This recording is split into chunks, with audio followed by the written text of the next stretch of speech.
बिस्मिल्लाहिर्रहमानिर्रहीम। अस्सलाम वालेकुम स्टूडेंट्स। होप आपके जो लास्ट 3-4 लेक्चर्स मैंने आपको दिए हैं, जो बेसिक इन्फॉर्मेशन थी रिगार्डिंग नॉर्मल डिस्ट्रीब्यूशन और स्टूडेंट टी डिस्ट्रीब्यूशन, वो आप लोगों को समझ में आ गया होगा। ये मैं अंदाजा इस तरह कर सकती हूँ कि मेरे कमेंट बॉक्स में किसी भी किस्म का कोई क्वेश्चन नहीं आया, that means you can distribute very perfectly. अब आज के जो है, चूंकि यही तो दो बेसिक जो टेस्ट हैं उनकी बेस पर हम हाइपोथेसिस टेस्टिंग करते हैं। हाइपोथेसिस आप लोग टेस्ट कर चुके हैं, अगर आपको याद हो तो हम लोगों ने जो काई स्क्वायर के जो टेस्ट किए थे उनमें हाइपोथेसिस टेस्ट की थी। लेकिन जो बेसिक जो डेफिनेशन है कि how what is hypothesis and how it works, basically उसके लिए हम ये दोबारा से एक रिव्यू कर रहे हैं। उसके बाद फिर हम आगे जो है वो टेस्ट की तरफ चलेंगे। तो पहले अगर हम जो लर्निंग ऑब्जेक्टिव है वो ये कि पहले पता चले कि हाइपोथेसिस होती क्या है, नल ऑल्टरनेटिव क्या होता है, और फिर उसको किस तरह से टेस्ट डिफरेंट तरीके से रन किया जा सकता है, और आखिर में ये कि स्पेसिस पे किस तरह से आप उसको रन कर सकते हैं, वो भी मैं आपको बाद में बताऊंगी।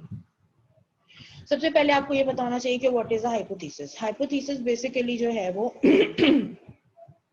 स्टैटिस्टिकल हाइपोथेसिस टेस्टिंग जो है वो एक डिसीजन मेकिंग प्रोसेस है कि बेसिकली हम एक टेस्ट कर लेते हैं, रिसर्च कर लेते हैं, आखिर उस रिसर्च का एंड क्या हो रहा है, हम उस जो रिजल्ट्स आए हैं उनको कैसे इंटरप्रेट कर रहे हैं, तो उसके लिए हम यूजुअली हाइपोथेसिस लगा रहे होते हैं। अच्छा, अब पहली बात ये है कि ये एक बात याद रखिएगा कि जो रिसर्च प्रोसेस होता है वो कुछ इस तरह का होता है कि you have to ask a question first. ठीक है, जब आप क्वेश्चन आस्क कर लेते हैं तो उस क्वेश्चन की बेस पर आप हाइपोथेसिस बनाते हैं। तो उन हाइपोथेसिस को आप अपने एक्सपेरिमेंट में टेस्ट करते हैं। ठीक है जी, उस हाइपोथेसिस को सामने रखते हुए डाटा कलेक्ट किया जाता है। उस डाटा को फिर हम बेसिकली उस हाइपोथेसिस के अंदर डालते हैं, और उस हाइपोथेसिस के को सामने रखते हुए हम कंक्लूजन निकालते हैं। या तो आपकी हाइपोथेसिस एक्सेप्ट हो जाएगी या रिजेक्ट हो जाएगी, दो ही चीजें हो सकती हैं आपके जो आपने जो टेस्ट किया है उसके अंदर। ठीक है जी। तो it is a decision making process for evaluating claims. अब मैंने कोई क्लेम किया है, ठीक है, मैं अपने जो क्वेश्चन है उसके अंदर मैंने रिसर्च क्वेश्चन में मैंने किसी किस्म का कोई क्लेम किया होगा। अब उस क्लेम को पॉपुलेशन के डाटा से जो इंफॉर्मेशन गैदर हो रही है उसको सामने रखते हुए उस क्लेम को मैं या तो मैं एक्सेप्ट करूंगी या मैं रिजेक्ट कर दूंगी, दो ही सूरतें हो सकती है। ठीक है जी। अच्छा, अब आगे चलते हैं। तो हाइपोथेसिस क्या है? Conjecture about population parameters which may और मे नॉट बी ट्रू। यानी बेसिकली मैं पॉपुलेशन का कोई एक पैरामीटर उठाती हूँ और उसके हिसाब से मैं बात करती हूँ, मैंने क्लेम डाल दिया है, वो क्लेम पूरा होता है या नहीं होता है वो मुझे टेस्ट करके पता चलेगा। इसकी एग्जांपल मैं इस तरह से दे सकती हूँ कि फॉर एग्जांपल मैंने एक सजेशन दी है कि जो डायबिटीज के जो पेशेंट्स होते हैं उनके अंदर बेसिकली जो एवरेज शुगर लेवल है जो हमारे पास आ रही है कि जी 80 से लेके 120 मिलीग्राम पर decilitre normal blood sugar level होता है। ऐसा नहीं है, बल्कि ऑन एवरेज जितने भी हर तरह से नॉर्मल पेशेंट्स, हर तरह से नॉर्मल बंदा है, अदरवाइज कोई प्रॉब्लम नहीं है उसको, यूरिन का भी कोई इशू नहीं आ रहा, कुछ भी नहीं है, लेकिन उसका जो एवरेज है वो 135 मिलीग्राम पर डेसीलीटर है। यानी आप आमतौर पे जो लोग हैं वो शुगर के मरीज नहीं कहलाएंगे 135 मिलीग्राम पर डेसीलीटर शुगर के ऊपर भी, ब्लड शुगर के ऊपर भी ऑन एवरेज। ठीक है जी, मैंने ये क्लेम डाल दिया। अब ये क्लेम मैं किस तरह से पूरा करूंगी कि मैं जो है वो पॉपुलेशन में से एक सैंपल कलेक्ट करूंगी, उस सैंपल को मेक श्योर करूंगी कि उसमें कुछ क्वालिटीज जो उस पॉपुलेशन की मुझे चाहिए वो पूरी पड़ रही। उन क्वालिटीज को सामने रखते हुए वो फिर मैं वो सैंपल कलेक्ट करूंगी और उस सैंपल की ब्लड शुगर लेवल्स ले लूंगी। उन ब्लड शुगर लेवल्स को फिर मैं टेस्ट करके फिर मैं ये देखूंगी कि मेरा क्लेम ठीक है या नहीं। यानी जो मैंने एक बड़ा सारा नारा मारा है कि जी 135 पे नॉर्मल होता है, तो इतने सारे जो नॉर्मल लोग उठाए मैंने और उनका जो मैंने देखा तो उनका एवरेज और जो मैं क्लेम कर रही हूँ एवरेज वो सही है या गलत है। ठीक है जी। तो ये इस तरह का जो भी टेस्ट किया जाता है यूजुअली उसको हम हाइपोथेसिस की स्टैटिस्टिकल हाइपोथेसिस कहते हैं। अब यहाँ पे एग्जैक्टली अब आप देख सकते हैं कि does the mean serum cholesterol, examples हैं कि does the mean serum cholesterol level of a group of middle age main differ from that of women. ठीक है, अब ये भी देखा जा सकता है। अब यहाँ पे दो ग्रुप्स हो जाएंगे कि मैन उठा लिया आपने, वुमेन उठा लिया, उनको आपस में कंपेयर कर लिया। अच्छा, कभी कभार ये भी होता है, अच्छा यहाँ पे ये याद रखने की जरूरत है कि आप 1 सैंपल के टेस्ट भी कर रहे होते हैं, 2 सैंपल्स के टेस्ट भी कर रहे होते हैं। 1 सैंपल टेस्ट का मतलब क्या है कि आपके पास सिर्फ एक पेशेंट, एक पैरामीटर है, उसका डाटा आपके पास मौजूद है और आपने उसको जो स्टैंडर्ड है, पॉपुलेशन स्टैंडर्ड जो डिसाइड कर लिया गया है, उससे कंपेयर करेंगे आप। से फॉर एग्जांपल अभी जो मैंने ब्लड शुगर लेवल की आपको बात बताई, मैंने क्लेम किया 135 और मैं इसको जो है वो देखना चाह रही हूँ कि 135 जो क्लेम है, मेरा क्लेम है, वो फर्स्ट ऑफ ऑल मैं ये देखूंगी कि 135 का जो क्लेम है वो जो पॉपुलेशन स्टैंडर्ड मेंटेन हुआ है उसके करीब करीब है या नहीं है। फिर उसको फिर मैं जो सैंपल कलेक्ट करके फिर उससे टेस्ट करके चेक करूंगी कि जी जो मतलब जो सैंपल जो आया मेरे पास उसमें जो नॉर्मल लेवल्स हैं वो पॉपुलेशन स्टैंडर्ड के मुताबिक आ रहे हैं जो, या जो मैंने क्लेम किया है उस स्टैंडर्ड के मुताबिक आ रहे हैं। ठीक है जी, तो ये एक ये तरीका हो सकता है। दूसरा तरीका ये हो सकता है कि जी मैं डायबिटिक मरीज उठा लूं और साथ में नॉन डायबिटिक मरीज उठा लूं, दोनों के ब्लड शुगर लेवल्स ले लूं, उनके मीन्स को आपस में कंपेयर करके देख लूं कि जो है वो दोनों जो यानी जो डायबिटिक मरीज हैं उनका एवरेज क्या निकल रहा है और जो नॉन डायबिटिक्स हैं 100% प्रूवन नॉन डायबिटिक्स हैं उनका एवरेज क्या निकल रहा है, तो उनको आपस में कंपेयर करके भी मैं हाइपोथेसिस बना सकती हूँ। फिर इसी तरह से कि कोलेस्ट्रॉल लेवल जो है वो हाँ ये एक और बहुत इंपॉर्टेंट चीज है कि हम टाइम बाउंड डाटा कलेक्ट कर रहे होते हैं, तो कभी कभी आप क्या करते हैं कि जो हिस्ट्री में जो डाटा मौजूद है उससे कंपेयर करके देखते हैं कि क्या हिस्ट्री में जो पॉपुलेशन एवरेज था वो आपके पॉपुलेशन एवरेज के मुताबिक है, इतने सालों में कोई चेंज तो नहीं आ गया। से फॉर एग्जांपल एक जमाने में ब्लड शुगर के बारे में पता नहीं होता था, तो जो भी ब्लड शुगर होता था उसको जो है वो डायबिटीज ही कंसिडर किया जाता था। फिर over the period of time एक जो है वो एक रेंज मुकर्रर की गई है कि जी इसके अंदर फिर अब कहा जाता है कि जी ओल्ड एज में जो है आपका एवरेज चेंज हो जाता है। ब्लड प्रेशर के हवाले से भी यही कहा जाता है कि 40 प्लस पे एवरेज चेंज हो जाता है, नॉर्मल रहता है, लेकिन मतलब जो जो आपका जो क्या कहना चाहिए, आपके जो मिडिल एज लोग होते हैं उनमें और ओल्ड एज लोगों के दरमियान का जो एवरेज है उसमें चेंज आ जाता है over the period of time. ठीक है, तो ये इस तरह की चीजें भी कंपेयर की जा सकती हैं कि ऐसा वाकई में है या नहीं है। फिर उसके अलावा ये कि जो लेटेस्ट ड्रग है वो इफेक्टिव है इन रिड्यूसिंग कोलेस्ट्रॉल लेवल्स या नहीं।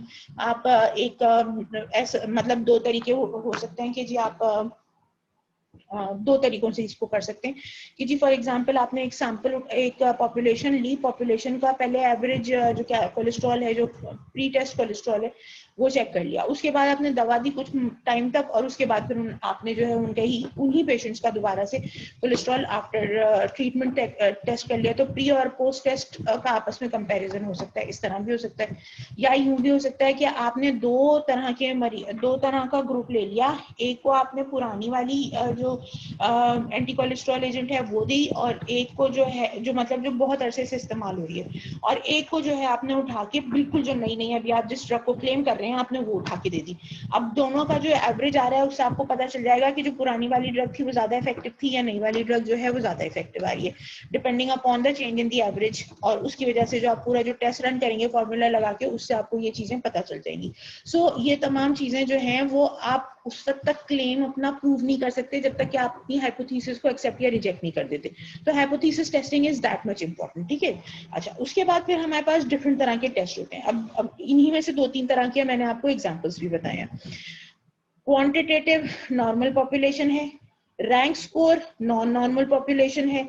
अब आपको नॉर्मल और नॉन नॉर्मल का पता चल गया होगा कि जो नॉर्मली डिस्ट्रीब्यूटेड पॉपुलेशन होती है वो किस तरह की होती है, बेल शेप कर्व होता है, और जो नॉन नॉर्मल है वो उसमें या तो स्क्यूनेस होगी या कर्टोसिस होगा, व्हाटएवर जो भी कुछ है आगे पीछे कुछ ना कुछ चेंज होगा जो कि नॉर्मल डिस्ट्रीब्यूशन से डिफरेंट होगा।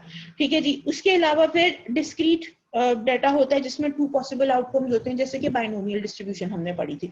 ठीक है, तो इस तरह की जो 3 चीजें आ गई हैं, इनके हिसाब से जो डिफरेंट डाटा है उसमें कौन कौन से टेस्ट रन करते हैं वो आप देख सकते हैं। Compare one group with hypothetical value, ये वही चीज है जो मैंने बताया आपको कि एक ग्रुप लेंगे आप उठा के और उसको पॉपुलेशन के स्टैंडर्ड के साथ कंपेयर कर लेंगे। ठीक है जी, अगर ऐसा कोई टेस्ट है तो आप नॉर्मल पॉपुलेशन में 1 सैंपल टी टेस्ट कर लेते हैं। ठीक है जी। अब अगर नॉन नॉर्मल पॉपुलेशन आ रही है तो उसमें विल्कॉक्सन टेस्ट करते हैं। टू पॉसिबल आउटकम्स वाला है, यानी बायनोमियल डिस्ट्रीब्यूशन की बात करें तो काय स्क्वायर करेंगे। Compare to unpaired groups, unpaired group का क्या मतलब है भाई कि एक ग्रुप, एक जैसे अभी मैं 2 मिनट पहले आपको बता रही थी कि आपने 2 ग्रुप्स लिए, एक ग्रुप को आपने नई एंटी कोलेस्ट्रॉल एजेंट दिया और दूसरे ग्रुप को आपने स्टैंडर्ड एंटी कोलेस्ट्रॉल दिया जो कि काफी अरसे से चल रहा है। से फॉर एग्जांपल हम स्टैटिन की बात करते हैं कि यूजुअली हम जो है वो क्लोफेब्रेट हो गया या तो फाइब्रेट्स इस्तेमाल कर रहे होते हैं या स्टैटिन इस्तेमाल कर रहे होते हैं कोलेस्ट्रॉल लोअरिंग एजेंट के तौर पे। आपने कोई सा भी एक स्टैंडर्ड उठाया, क्लोफेब्रेट ले लिया से फॉर एग्जांपल, और उसको क्लोफेब्रेट दे दिया, और एक जो ग्रुप है उसको आपने वो दवा दे दी जो यूजुअली नहीं इस्तेमाल हो रही थी, अभी नई नई बनाई है और फैक्ट्री का क्लेम है या जो फार्मास्यूटिकल्स है उनका क्लेम है कि ये क्लोफेब्रेट से ज्यादा इफेक्टिव है। ठीक है जी। अब आप उसको जो है 2 अलग अलग ग्रुप्स हैं उनके, आपने एज सेक्स मैच्ड वॉलंटियर्स या पेशेंट्स उठाए, उनके बाकी तमाम की तमाम प्रॉपर्टीज एक दूसरे से मिलती हैं। अब आपने उनको जो है आपने क्या किया कि जो ट्रीटमेंट थी वो दे दी। ट्रीटमेंट देने के बाद आपने उनके जो हैं वो टेस्ट रन कर लिए, उनका कोलेस्ट्रॉल लेवल चेक कर लिया। जाहिर सी बात है 10 से 15 दिन या कम से कम 15 दिन का ट्रीटमेंट होता है। 15 दिन के बाद आपने पेशेंट को बुला के, और जितने भी आपने दोनों ग्रुप्स में पेशेंट्स रखे थे उनके आपने जो है वो कोलेस्ट्रॉल लेवल चेक कर लिए, और उसके बाद फिर आपने उनका आपस में कंपेरिजन कर लिया। क्लोफेब्रेट ग्रुप अलग हो जाएगा और जो आपकी जो नई क्लेम ड्रग है वो अलग हो जाएगी। दोनों का आपस में जब आप कंपैरिजन करेंगे तो ये दोनों एक दूसरे से अनपेयर्ड हैं, क्योंकि दोनों के अंदर जो सैंपल है वो डिफरेंट है। ठीक है, उसमें जो सब्जेक्ट्स हैं वो डिफरेंट हैं, तो इसका मतलब क्या हुआ कि ये अनपेयर्ड टी टेस्ट कहलाएगा। तो इसके अंदर मतलब क्या होता है कि जो आपके जो सब्जेक्ट्स हैं, टेस्ट सब्जेक्ट्स के ऊपर डिपेंड कर रहा होता है। पेयर्ड और अनपेयर्ड की बात करें, अनपेयर्ड टी टेस्ट वो होता है जिसमें सेम सब्जेक्ट्स नहीं होते दोनों ग्रुप्स में। ठीक है, जो कंपैरिजन ग्रुप्स बनाए हैं, ग्रुप 1 और ग्रुप 2 बनाया है, दोनों में सब्जेक्ट सेपरेट है, तो ये अनपेयर्ड टी टेस्ट कहलाता है।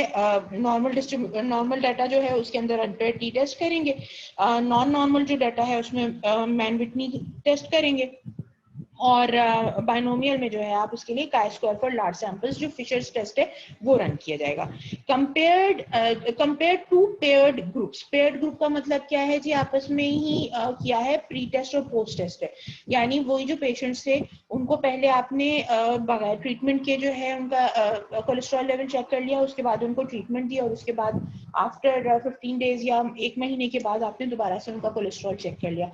तो जो G1 हो या जो V1 हो जाएगा वो क्या हो जाएगा, आपका प्री टेस्ट हो जाएगा, और V2 जो है वो क्या हो जाएगा, आपका पोस्ट टेस्ट हो जाएगा। तो ये पेयर टी टेस्ट कहलाता है, यानी सेम सब्जेक्ट का पहले टेस्ट लिया फिर बाद में टेस्ट लिया, तो इसको पेयर टी टेस्ट कहते हैं। इस तरह का अगर नॉन नॉर्मल डिस्ट्रीब्यूशन में करेंगे तो विल्कॉक्सन करेंगे, बायनोमियल में करेंगे तो मैक्नीमर टेस्ट कहलाएगा वो। 3 ग्रुप्स अगर हो जाते हैं, अभी फॉर एग्जांपल अभी तक हम 2 ग्रुप्स की बात कर रहे थे, जब 3 ग्रुप्स हो जाते हैं तो आपके टेस्ट जो हैं वो टी टेस्ट फिर कारआमद नहीं रहते, फिर आपको जो है उनके लिए दूसरे टेस्ट की तरफ जाना पड़ता है। जब नॉर्मल डिस्ट्रीब्यूशन, नॉर्मल पॉपुलेशन होती है तो उसके अंदर आप वन वे एनोवा करते हैं, नॉन नॉर्मल में आप क्रूस्कुल वॉलिस करते हैं, और बायनोमियल में अगेन काय स्क्वायर टेस्ट करते हैं। कंपेयर 3 मोर पेयर्ड ग्रुप्स में रिपीटेड मेजर एनोवा किया जाता है, नॉन नॉर्मल में फ्राइडमैन्स टेस्ट किया जाता है, बायनोमियल डिस्ट्रीब्यूशन में कॉकरेन क्यूब टेस्ट किया जाता है। एसोसिएशन बिटवीन 2 वेरिएबल्स, अगर आप 2 वेरिएबल्स के दरमियान में एक एसोसिएशन जनरेट करना चाह रहे हैं कि एक अगर आप सपोजिडली ऐसा कर रहे हैं कि आप 2 तरह के वेरिएबल्स को आपस में कंपेयर करके देखना चाह रहे हैं कि इन दोनों का आपस में इंटर रिलेशनशिप कैसा है, तो उसके लिए आप पियर्सन्स कोरिलेशन टेस्ट करते हैं फॉर नॉर्मल पॉपुलेशन। अगर नॉन नॉर्मल पॉपुलेशन है तो स्पेयरमैन करेंगे, और अगर बायनोमियल डिस्ट्रीब्यूशन है तो उसमें कंटीजेंसी कोएफिशिएंट्स करेंगे। क्या कहें इनमें सब में टेस्ट में क्या होता है इंडिविजुअली, अगर हमें टाइम मिला तो हम एक एक को सबको करके देखेंगे ताकि आपको कोई कंफ्यूजन ना रहे। ठीक है जी। अच्छा, इसके बाद फिर हम आ जाते हैं नेक्स्ट जो हमारे पास है slide,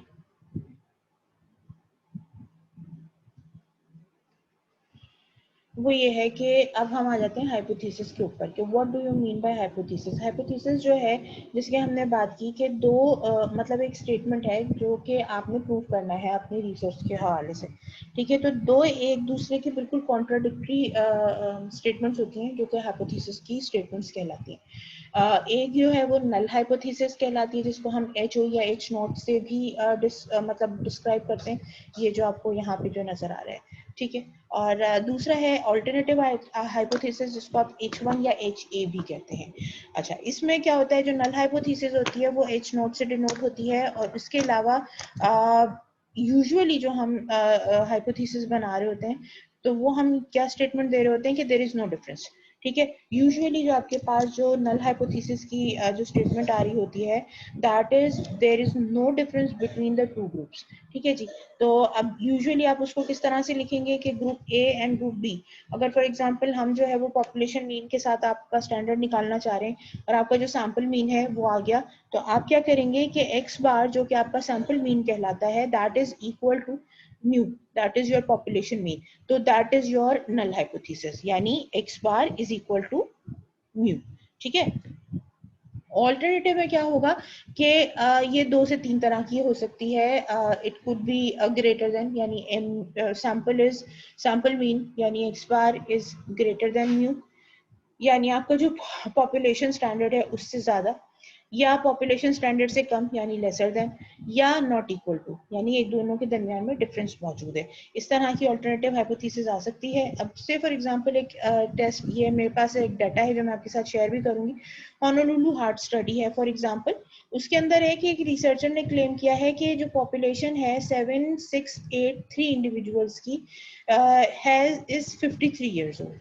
A researcher is interested to know whether the mean age of the population is different from 53 years. The hypothesis of this situation is, देखिए अब यहाँ पे क्या आ गया, mu is equal to 53, h naught is equal to की sign आ रही है not equal to 53, ठीक है जी। अब आप इसको जो है वो टेस्ट कर लीजिए 53 के हिसाब से। ऑब्वियसली इसके अंदर जो है वो अल्टरनेटिव हाइपोथेसिस जो है वो क्या है कि it could be greater than, lesser than और नॉट इक्वल टू। अगर आपको डायरेक्शन की सर्टेनिटी नहीं है तो आप टू, अच्छा ये एक बहुत इंपॉर्टेंट चीज है कि टू टेल और वन टेल की एक स्टोरी है जो आपको यूजुअली कंफ्यूज कर रही होती है। ऑल्टरनेटिव हाइपोथेसिस हमेशा याद रखिएगा दो तरह की हो सकती है। वन टेल का मतलब क्या है कि you are going towards one side only, सही है। तो उसके अंदर क्या होगा कि आप जो है या तो लेसर देन, मतलब लेसर देन की बात करेंगे, तो लेसर देन का मतलब क्या हो जाएगा, आप जीरो से जो है वो माइनस की तरफ जा रहे हैं जो आपका नॉर्मल डिस्ट्रीब्यूशन कर रहे हो उसमें। और अगर आप ग्रेटर देन की बात करें तो आप जीरो से प्लस की डायरेक्शन में, प्लस इंफिनिटी की तरफ जा रहे हैं, तो दैट इज ग्रेटर देन, ठीक है जी। When we are uncertain about the direction of the study, मतलब कि किस तरफ जा रहा है, तो हम नॉट इक्वल टू यानी there is a difference between the two, उसको हम निकाल लेते हैं, ठीक है जी। अब उसके हिसाब से देख लीजिए, population characteristic is hypothesized value mu is equal to mu not, mu not is the hypothesized value of the population mean, जो कि आप ने हाइपोथेसिस बनाई है कि जी ये एवरेज निकल रहा है। हम यूजुअली कह रहे होते हैं कि जी 60 ईयर्स जो है वो एवरेज है किसी भी पॉपुलेशन का, उसमें से ज्यादा लोग जो है वो नहीं जी रहे होते, तो उसके हिसाब से अगर देखा जाए तो ये ग्रेटर देन की भी बन सकती है, लेसर देन की भी बन सकती है, नॉट इक्वल टू की बन सकती है। अब यहाँ पे देखें, अपर टेल्ड टेस्ट ये वन टेल टेस्ट कहलाता है, लोअर टेल टेस्ट अगेन ये वन टेल टेस्ट कहलाता है, टू टेल टेस्ट जो है इसका मतलब है कि can be of in the both direction. अच्छा, अब इसको हम अभी आपके सामने ये तीनों टेस्ट रन करके देखेंगे, आपको समझ में आ जाएगा किस तरह से होता है। एक ही क्वेश्चन लेंगे और उसकी जो है हाइपोथेसिस करेंगे टेस्ट, ठीक है जी। सबसे पहले आपने जो टेस्ट के जो स्टेप्स हैं वो याद रखिए प्लीज, कि सबसे पहले आपने नल और अल्टरनेटिव हाइपोथेसिस बनानी है। आपको जो भी क्वेश्चन मिला है उसमें से सबसे पहले आप क्या करोगे कि हाइपोथेसिस बनाओगे, हाइपोथेसिस बनाने के बाद फिर लेवल ऑफ सिग्निफिकेंस निकालोगे यानी अल्फा, वो आप कैलकुलेट करेंगे। कैलकुलेट हुआ होता है, ये आपको क्वेश्चन के अंदर मिला हुआ होता है। यूजुअली अगर आपको नहीं मिल रहा है तो आपको दो चीजों का दिमाग में रखना है और बहुत क्लियरली दिमाग में रखना है। अगर हम बात कर रहे हैं, जो मैंने आपको, शायद मुझे याद पड़ता है मैंने ये बात पहले भी बोली है लेकिन मैं दोबारा बता रही हूँ, अगर हम बायोलॉजिकल सिस्टम्स की बात कर रहे हैं, लाइक ह्यूमन बीइंग्स हो गए या आप एनिमल्स एक्सपेरिमेंट के लिए इस्तेमाल कर रहे हैं, अगर ऐसी कोई भी सिचुएशन है तो उसके अंदर आपकी जो वैल्यू ऑफ अल्फा है वो 95% कॉन्फिडेंस इंटरवल के साथ 0.05 आएगी। ठीक है जी, प्लीज मेक इट श्योर कि ये ऐसा ही है। अगर ऐसा नहीं है, आप किसी मैकेनिकल चीज की तरफ जा रहे हैं, लाइक कंप्यूटर्स हो गए, गैजेट्स हो गए, उनको बनाने के लिए अगर आप हाइपोथेसिस टेस्टिंग कर रहे होते हैं, तो यूजुअली चूंकि ये मैकेनिकल चीज है और 95% कॉन्फिडेंस इंटरवल बेसिकली बहुत ही बड़ा और बहुत ही ज्यादा मार्जिन होता है। बायोलॉजिकल सिस्टम्स के अंदर इस मार्जिन को इसलिए रखा जाता है कि पर्सन टू पर्सन या सब्जेक्ट टू सब्जेक्ट वेरिएशन बहुत ज्यादा होती है, लेकिन जब हम मैकेनिकल साइड पे जाते हैं तो वेरिएशन जितनी कम होगी उतनी ऑथेंटिसिटी बढ़ती चली जाएगी। तो इसके लिए वहां पे यूजुअली जो चीज मैंने देखी, जो 2-3 बुक्स हैं वहां से मैंने पढ़ा है, तो उन्होंने कहा कि अगर ऑटोमोबाइल्स के हवाले से किसी भी किस्म का कोई डाटा सर्च हो रहा है, या अगर आप इलेक्ट्रॉनिक आइटम्स हैं उनके हवाले से कोई डाटा सर्च हो रहा है, तो वहां पे कॉन्फिडेंस इंटरवल अगर गिवन नहीं है, कहीं पे भी अगर वैल्यू ऑफ अल्फा गिवन नहीं है क्वेश्चन में, तो it should be understood that it is 0.01। ठीक है जी, यानी 99% कॉन्फिडेंट आपका होना जरूरी है, 100% कॉन्फिडेंट तो नहीं हो सकते। तो जब भी आप हाइपोथेसिस टेस्टिंग कर रहे होते हैं, you have to be 99% sure about your question या whatever that claim is, उसके हवाले से। लेकिन जब बायोलॉजिकल सिस्टम्स में आ जाते हैं, ह्यूमन बीइंग्स में, एनिमल्स में, प्लांट्स के हवाले से जब कोई रिसर्च हो रही होती है, तो उसके अंदर अगर आपको पहले से अल्फा की वैल्यू गिवन नहीं है, तो it should be understood that you have to take value of alpha as 0.05, यानी you are 95% at least confident about everything. ठीक है जी, तो ये हो गया, आपने वैल्यू ऑफ अल्फा अगर गिवन है क्वेश्चन में तो ठीक है, नहीं तो आपने खुद सेट करनी है। और अब आपको बैकग्राउंड समझ में आ गया होगा कि आपको क्या सेट करना है। अच्छा जी, उसके बाद फिर आपने जो है वो टेस्ट स्टैटिस्टिक्स आप कंप्यूट कर लेंगे, और उसके बाद फिर रिजेक्शन रीजन देखने के लिए टेबल में से आपको वैल्यू निकालनी है, रिजेक्शन रीजन मार्क करेंगे, और उसके बाद फिर आप देखेंगे कि आपकी हाइपोथेसिस रिजेक्ट हो रही है या नहीं हो रही है। स्टेट द कंक्लूजन, यानी आप उसका कंक्लूजन भी स्टेट करेंगे कि आखिर कंक्लूजन बन क्या रहा है आपके टेस्ट का। ठीक है जी, मैं आपके साथ एक और पेज शेयर करने लगी हूँ, उसके बाद फिर हम मजीद बात करते हैं इस पर।